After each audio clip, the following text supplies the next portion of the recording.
Bienvenido a Tergum, el podcast, donde se hablará de negocios y los temas más relevantes en materia fiscal, laboral, legal, impuestos y muchos más. Comenzamos. Hola amigos de Tergum, el podcast, bienvenidos a una emisión más. Es un gusto poder estar con ustedes y acompañarlos. Me da mucho gusto poder volver a estar con ustedes después de unos proyectos que tuvimos. Mi compañera Magdiel estuvo por acá teniendo a grandes invitados y hoy para mí es un honor volver a estar con ustedes y por supuesto presentarles el día de hoy un tema que ha sido bastante interesante. Hace un par de semanas se dio a conocer por ahí el 15 de noviembre, ya se presentó el proyecto, más bien, bueno, el paquete económico, y es algo que ha generado mucho interés en el sector, pues por todo lo que ya se vive y se está viviendo, y pues también porque puede llegar a generar un poco de incertidumbre los números, las cifras que nos presentan, las inversiones, ingresos, egresos y 3 puntos medulares. Para ello, el día de hoy es un gusto y un honor poder presentar a nuestro invitado, un experto en la materia con más de 30 años de experiencia en todo el sector económico y por supuesto pues en su formación como desde la licenciatura, en estudios de maestría, además investigador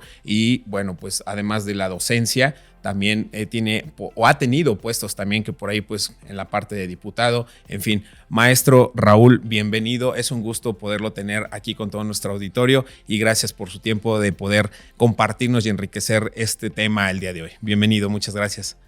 Muchas gracias, Marco, ¿verdad? Marco.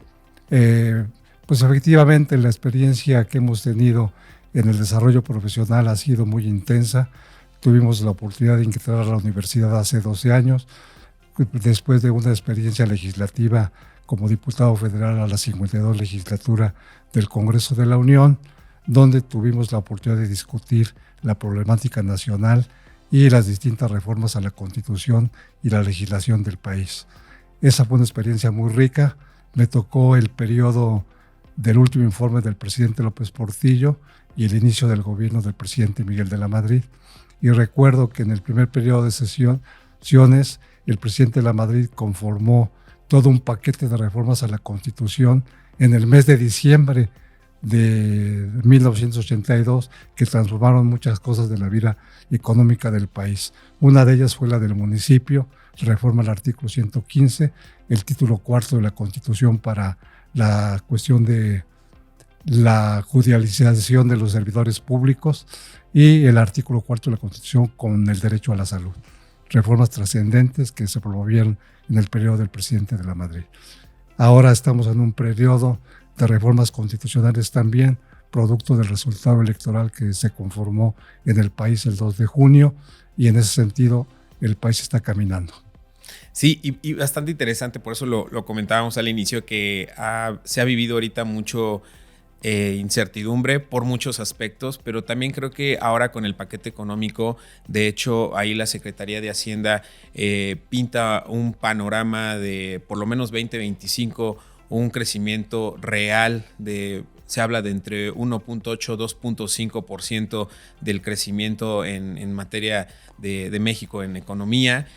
Por ahí algunos mercados dicen que se vio optimista nuevamente la Secretaría y ellos, los mercados por ahí evalúan que vamos a tener un crecimiento del 1.2 al 1.5, pero bueno, al final son estas proyecciones y estas estadísticas que se dan. Sin embargo, pues bueno, no se habla de recesiones, como muchas veces luego por ahí se especula que va a haber recesiones con todo lo que está viviendo, sobre todo con nuestro vecino, ¿no? Que creo que ha sido uno de los temas también muy puntuales que ha estado tocando todo esto que está pasando en Estados Unidos y bueno, eso también por ahí llega a generar especulaciones. Pero maestro, platicarnos un poquito más acerca del contexto de del paquete económico presentado en el 2025, que justamente pues primero que nada para poder hacerlo para nuestros audioescuchas que a lo mejor no tienen como todo el conocimiento de lo que involucra este paquete económico, pues para empezar, hay criterios que se toman, ¿no? Hay ciertos criterios que se toman y sobre esos criterios, pues obviamente se hacen estas estimaciones para de ahí ahora sí decir en qué invertimos y en qué gastamos, ¿no? ¿Nos podría platicar un poquito acerca de qué consiste el paquete económico y estos criterios? Sí, precisamente comentar que el pasado 15 de noviembre, como lo mencionaste, se presentó por la titular del Poder Ejecutivo Federal, la doctora Claudia Sheinbaum Pardo su primer paquete económico. Es importante señalar que es el primer paquete económico que presenta al Congreso de la Unión. El paquete económico se conforma por 3 documentos fundamentales. El primero son los criterios generales de política económica. El segundo es la iniciativa de ley de ingresos de la Federación para el ejercicio fiscal, en este caso 2025. Y el tercer documento es el proyecto de presupuesto de egresos de la Federación, también para el ejercicio fiscal correspondiente. Esto implica que se analiza en los criterios el comportamiento macroeconómico de la economía, las principales variables como crecimiento económico, precio del petróleo, tasa de inflación y tasa de interés esencialmente. Y en los ingresos, en la ley de ingresos se especifica las fuentes de ingresos para financiar el gasto público que se expresa en el proyecto de presupuesto de egresos.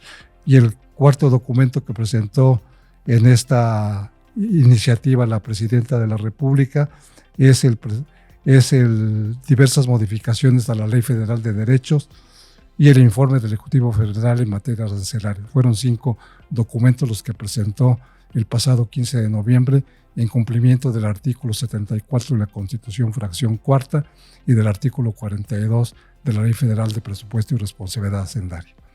Interesante. Ahora, maestro, ¿cómo usted ve desde su experiencia justamente esto que decíamos de pues el proyecto que se proyecta un crecimiento en materia económica de lo que hablábamos, ¿no? De este 1.8, 2%, 2.5, incluso por ahí se mencionaba hasta el 3%, sin embargo la Secretaría de Hacienda ya lo decía en términos reales, 2.5, ¿no? Lo que decíamos. Y bueno, también prevé un gasto de aproximadamente 9 billones de pesos para el 2025.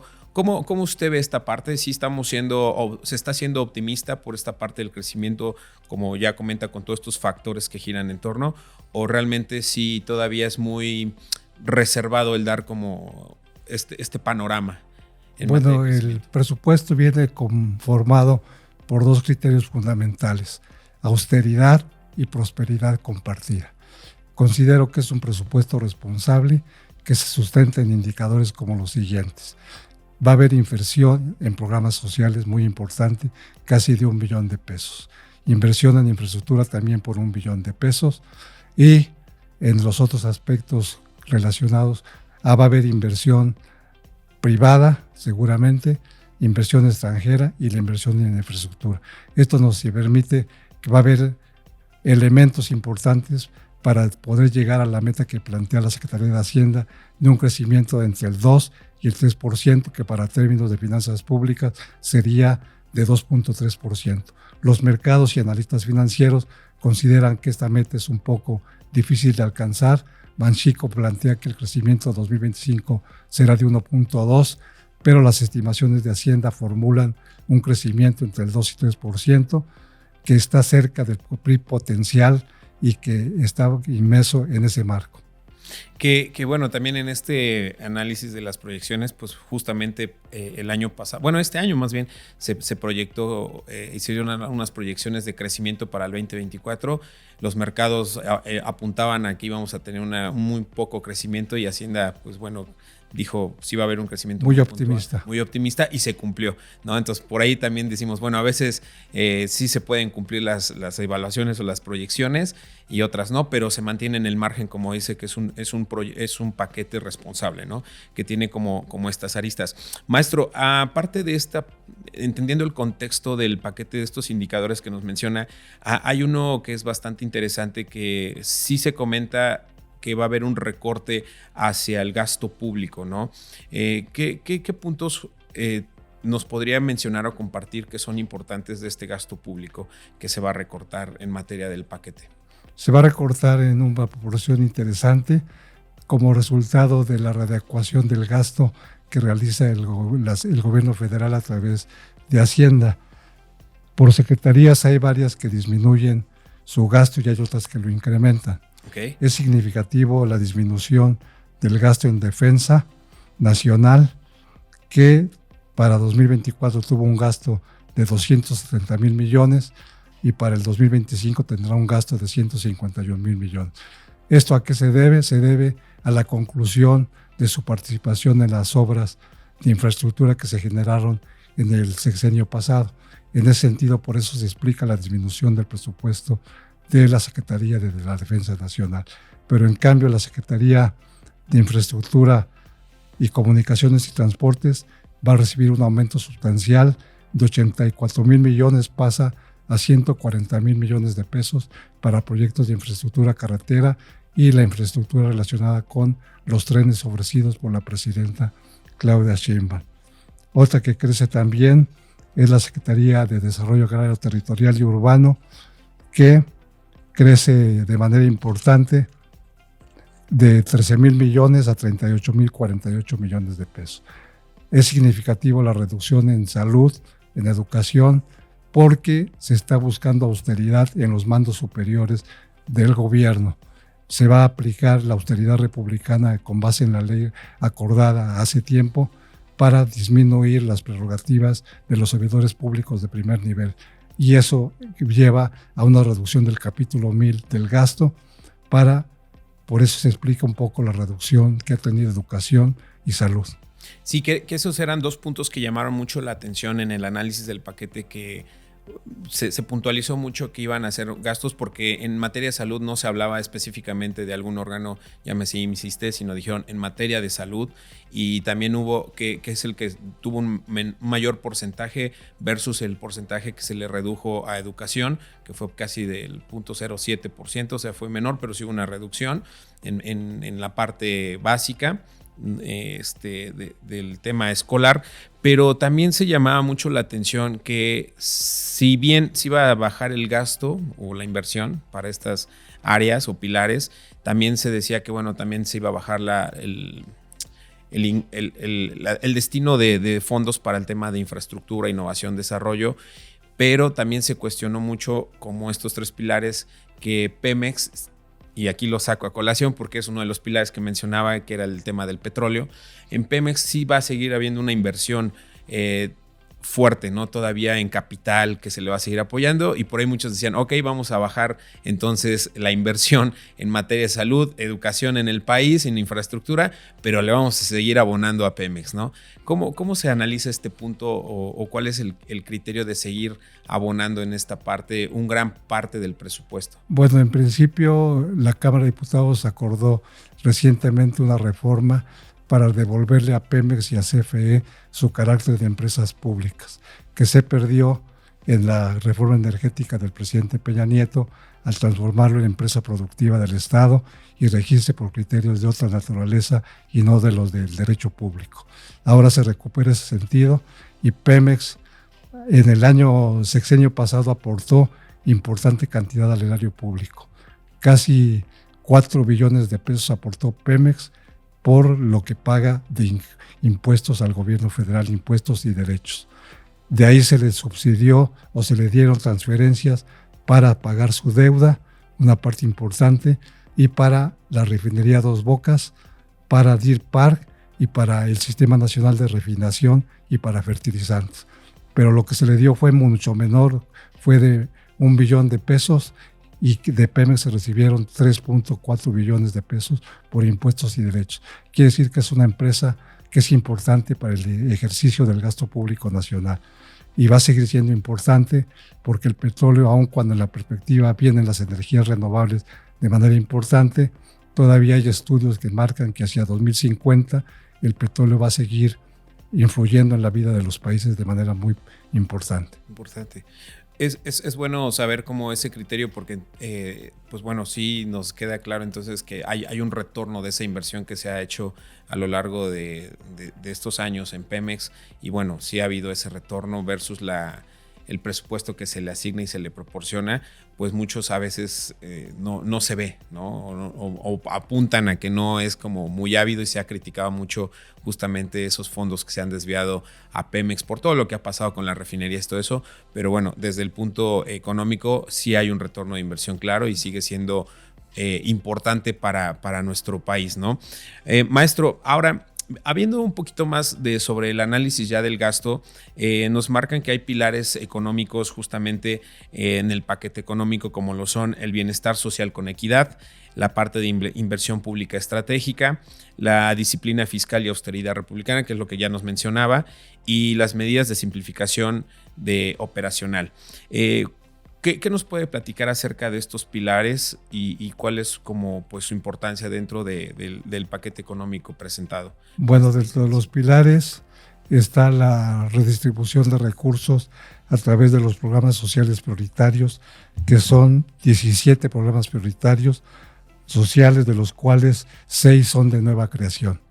Y eso implica un gasto junto con el programa de vivienda social prácticamente de 967,000.6 millones de pesos en gasto en programas de bienestar.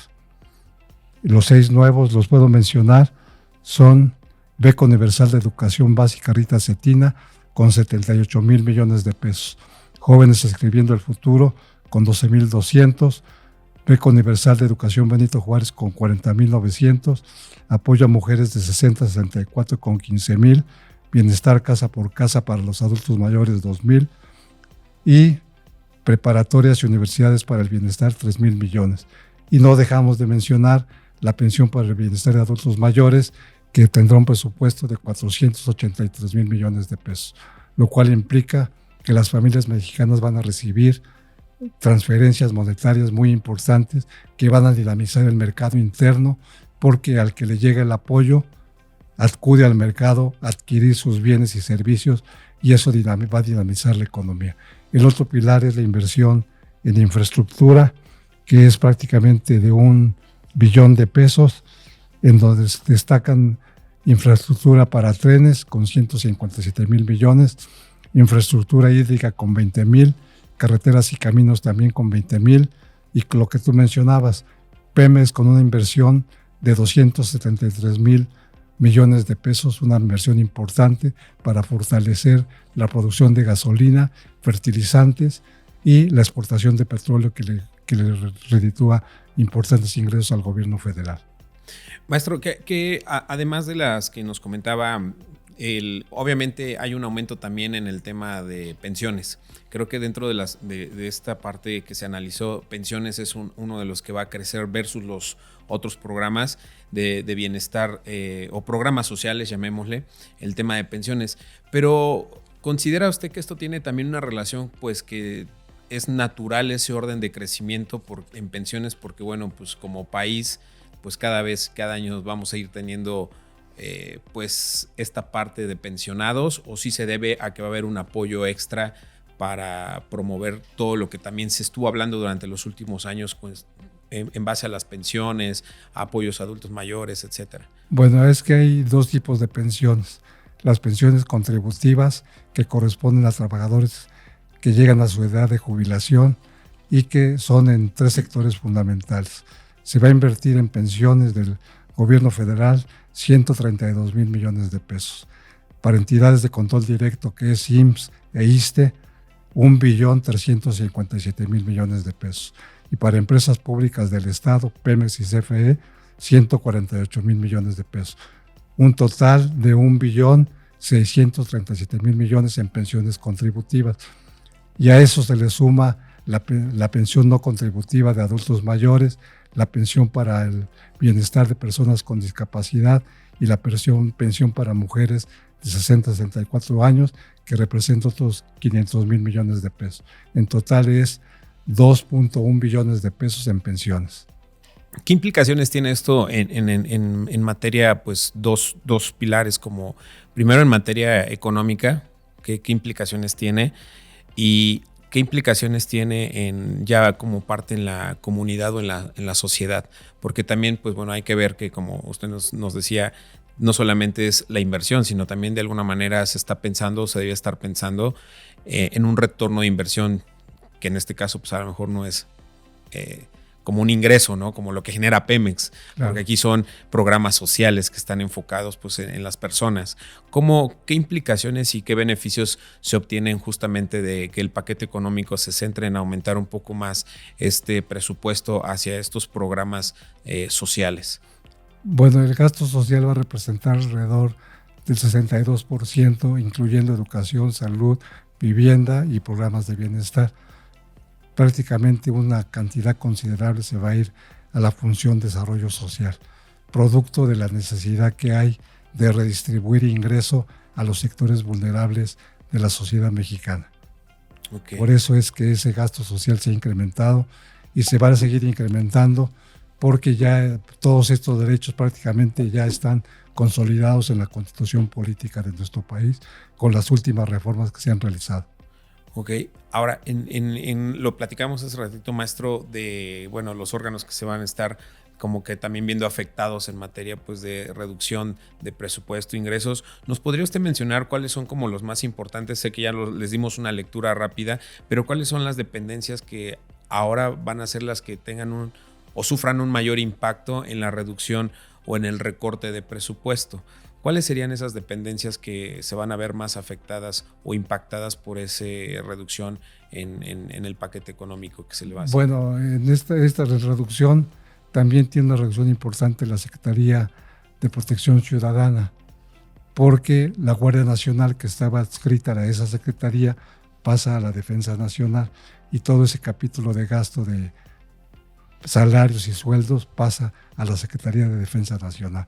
Por eso se reduce el presupuesto de la Secretaría de Protección Ciudadana. Ok. ¿Y alguna otra dependencia que se vea? Bueno, Defensa Nacional, por la conclusión de su participación en las obras de infraestructura del sureste mexicano. Que ellos más o menos representaban como el 45% del presupuesto, ¿no? Que venía, pero bueno, tiene sentido porque pues concluye ya, digamos que ese presupuesto que se viene utilizando en el sexenio anterior, pues bueno, concluye y pues obviamente se quita dentro. Se reordena y se dirige hacia otros. Y por eso decían que se veía muy agresivo, ¿no? Como que ya no iban a invertir porque era casi un 45% de la reducción, pero bueno, es justamente por lo que nos comentaba en esta parte.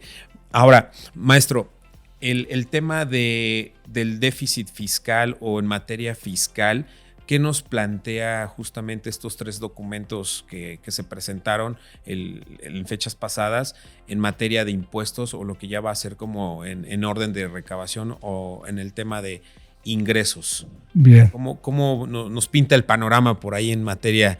Porque uno dice por ahí fiscal y luego se imagina impuestos, ¿no? Claro. Impuestos, pues a todo el mundo es como que chin, y ahora cómo va a vivirse esta parte, y también pues en el sector empresarial, pues justamente pues luego se viene esta parte de impuestos y otras retenciones que podrían generar un poquito de incertidumbre. ¿Qué nos puede platicar acerca de esto, maestro? Al respecto podríamos comentar básicamente los siguientes aspectos. El día lunes pasado se acordó por la Comisión de Hacienda aprobar el dictamen de la iniciativa de ley de ingresos. Esa iniciativa se presentó ayer a la Cámara de Diputados y fue aprobada por mayoría, apoyada por las fuerzas políticas de Morena, Verde y PT, y también por Movimiento Ciudadano. Se sumó Movimiento Ciudadano al apoyo a la iniciativa de ley de ingresos de la Federación. Y los ingresos que se piensan obtener son tributarios del orden de 5.3 billones de pesos, que vienen de ICR 2.859.000 millones, de IVA 1.463.000 y de IEPS 713.000 millones, incluyendo gasolinas y diésel. Es una recaudación histórica que nunca se había alcanzado en el país, de 14.6% del PIB. México había oscilado desde 40 del siglo pasado hasta 2014 en una recaudación de entre el 9 y el 10%. Y ahora, sin la reforma fiscal que implique nuevos impuestos ni modificación de las tasas, se ha logrado una recaudación histórica de 14.6% del PIB, que implica 5.3 billones de pesos como ingresos tributarios. Ahora, dos dudas que me saltan, maestro. Es un número que parece grande en materia de recaudación, que, vuelvo a lo mismo, podría generar como un poco de incertidumbre en los contribuyentes, de decir, bueno, ¿y de dónde, cómo se va a mover esto? Y dos, esta recaudación histórica que se da a nivel Latinoamérica, cómo se vive México. Somos de los países que más recaudación no tiene, cómo nos posiciona y cómo se puede ver esto, esta cifra para entenderla un poquito más. En materia, uno, de contribuyentes, qué retos representan para los contribuyentes estos números y cómo México se posiciona en Latinoamérica con este tipo de recaudación en materia de impuestos. Bueno, en ese aspecto hay que reconocer que históricamente la recaudación tributaria de México ha estado por abajo de América Latina y el Caribe. De países como Brasil, Argentina, Chile, estamos por debajo. E igualmente de los países de la OCDE estamos por debajo. El día de ayer, en la sesión de la Cámara de Diputados, se planteó por el diputado Ramírez Cuellar la posibilidad de empezar a examinar la necesidad de establecer progresividad de los impuestos, es decir, que el ICR sea más progresivo, cosa que todavía no está en discusión en el país, pero el diputado Ramírez Cuellar lo señaló, que es posible que a futuro se tenga que analizar esta cuestión. Pero el paquete económico del primer paquete del gobierno federal implica no aumento de impuestos y mantener las tasas de impuestos que se han mantenido en el periodo anterior y en este gobierno. Y justamente para el... No sé si en esta parte, digo, como contribuyentes, pues entonces entiendo que pues no debe de haber como mayor incertidumbre o temor porque bueno, no va a haber justamente movimientos en nuevos impuestos ni en las tasas ni nada, ¿verdad? Es correcto esa percepción. Y ahora, en la parte de competitividad en la carga fiscal, se hablaba de que también puede haber como una carga fiscal para nuevas inversiones o reinversiones y también como cambios en el esquema tributario para el 2025. ¿Qué se está proponiendo en el paquete o en estos 3 documentos o 5 que se plantearon? Bueno, en el paquete se maneja básicamente la estrategia ABCD del SAT. La primera es aumentar la eficiencia recaudatoria, bajar la evasión y elusión fiscal, combatir la corrupción y atención adecuada a los contribuyentes. Esa es la estrategia ABC del SAT, que además tiene su plan maestro de fiscalización y recaudación, mediante el cual supervisan con auditorías que las contribuciones de los contribuyentes estén conforme a lo que marca la ley de impuestos sobre la renta esencialmente.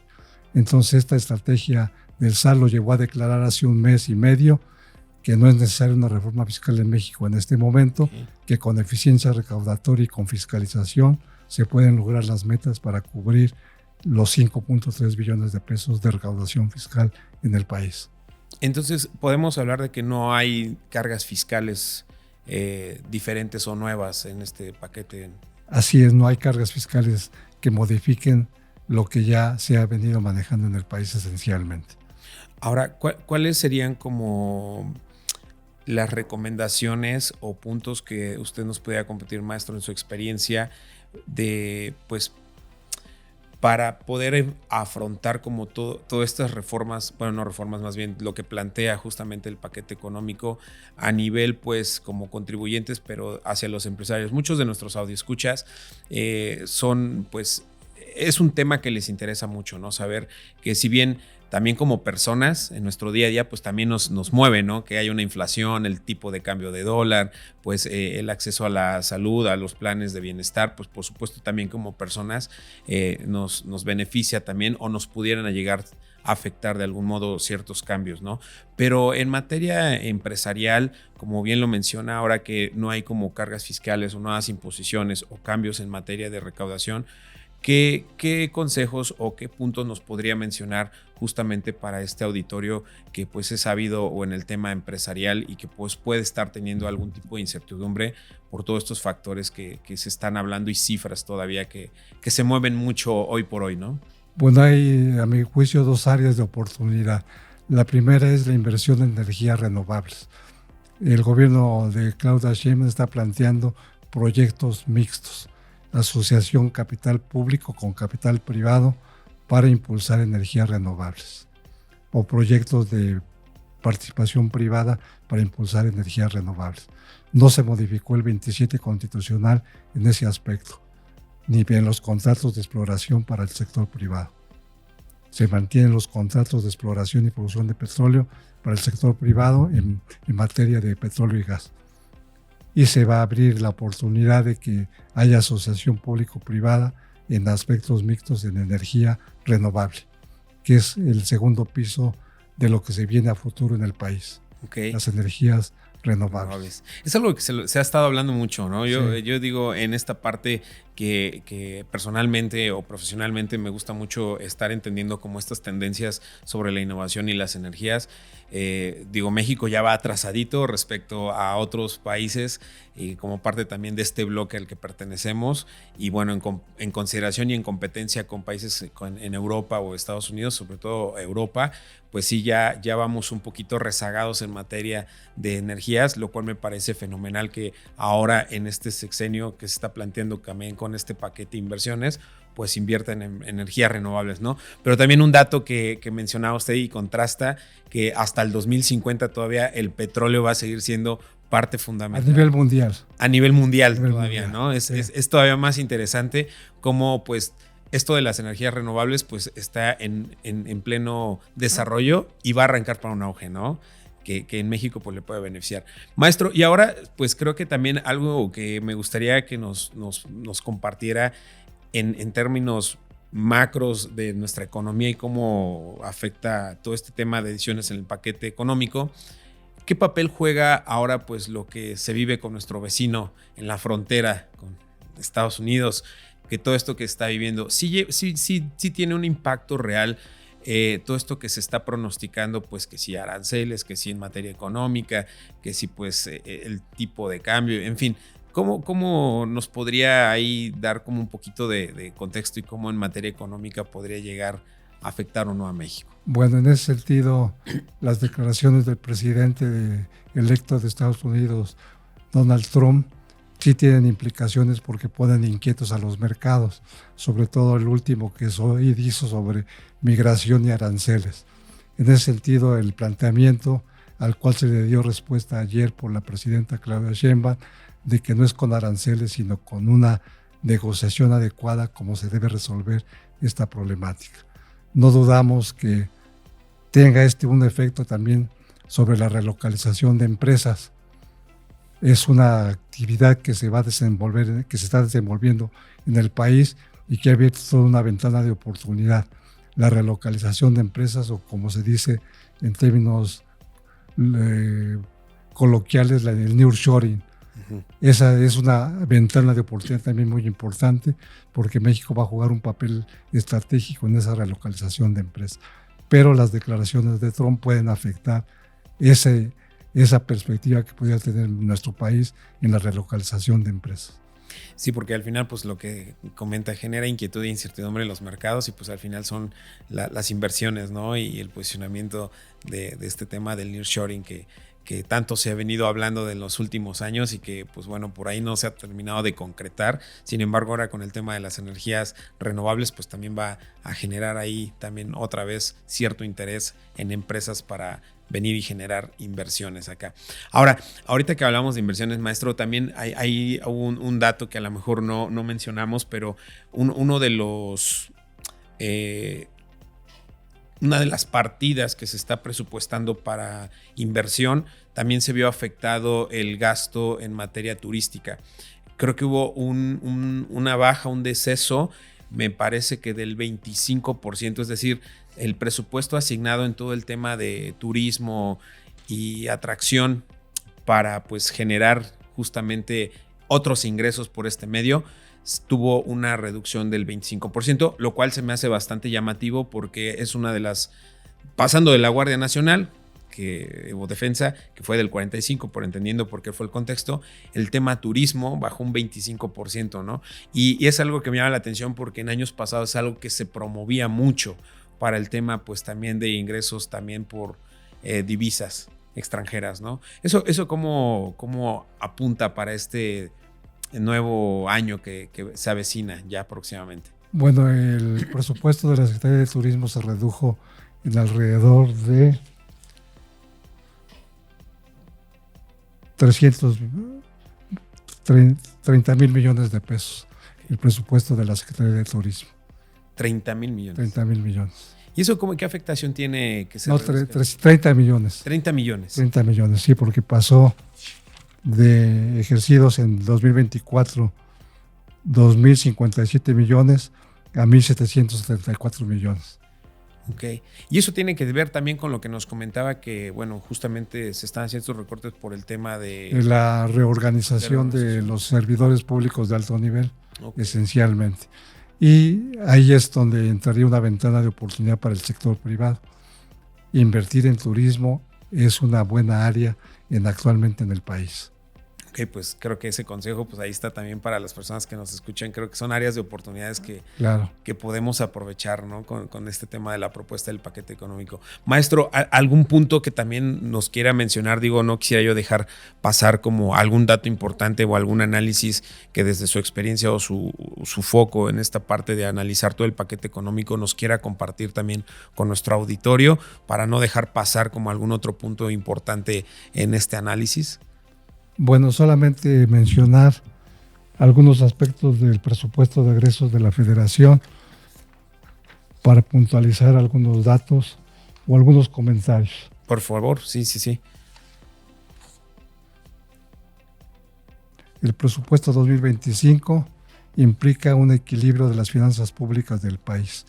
Se va a dar una reducción del déficit de 3.9% del PIB y lógicamente esto llevó a un decremento de 1.5% en el gasto público que afectó a las dependencias que se han mencionado.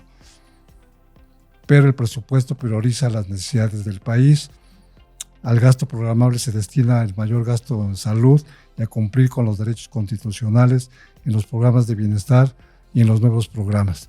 También es importante que el público conozca que los ingresos tributarios se aumentaron por eficiencia recaudatoria y no como resultado, como en 2013, de una reforma fiscal que aumentó impuestos y tasas de impuestos.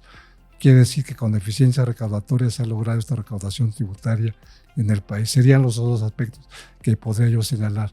Un presupuesto austero y de prosperidad compartida para consolidar la consolidación fiscal que implica la reducción del déficit público en 2 puntos del PIB.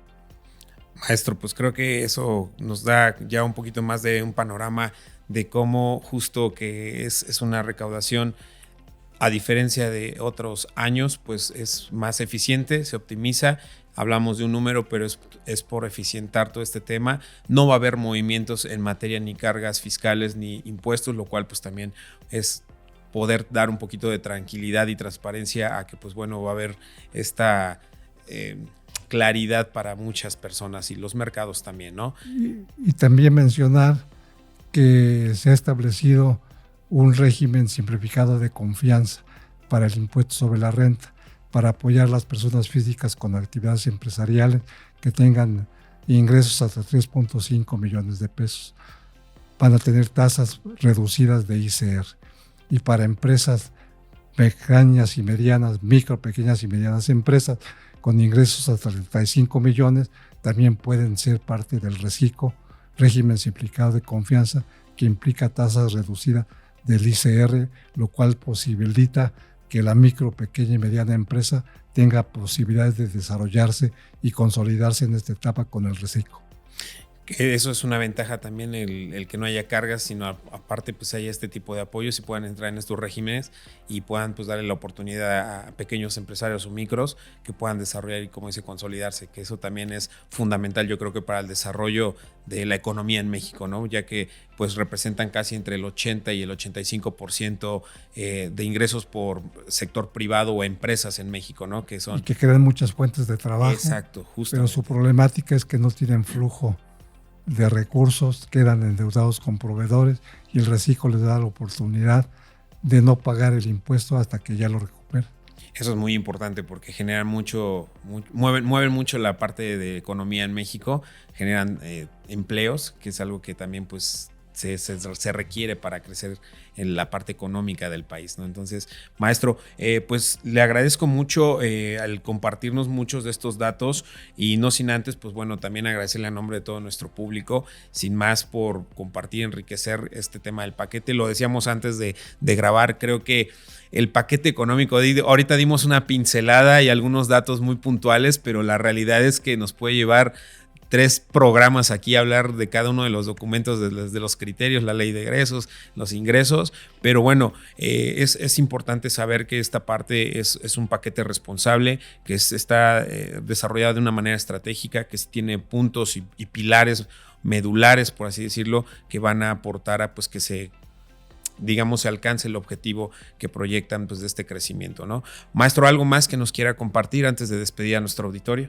Pues solamente invitar a los que nos están observando que hay que estar pendientes del acuerdo que tome en forma exclusiva la Cámara de Diputados, que ahora tiene la facultad de estudiar, examinar y modificar en su caso aspectos del presupuesto de egresos de la Federación.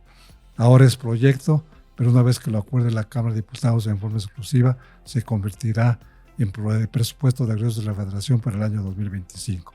Y ahí vienen los pilares que hemos mencionado, que implican 9.3 billones de pesos de ejercicio de gasto público del Gobierno de México para el próximo año. Importante, pues estar al pendiente, maestro, de esta parte, y pues agradecerle mucho por las recomendaciones que nos da y nos comparte con nuestro auditorio, y pues haber tenido aquí en este espacio pues su experiencia, que nos haya permitido parte de su agenda poder participar con nosotros, y pues agradecerle y pues dejar abierta también la invitación a algo que platicábamos al inicio, de poder hacer una mesa de análisis con varios expertos, y pues siempre la parte de economía y tener expertos en economía es bastante enriquecedor para muchos de nosotros y también muchos de nuestros audio escuchas.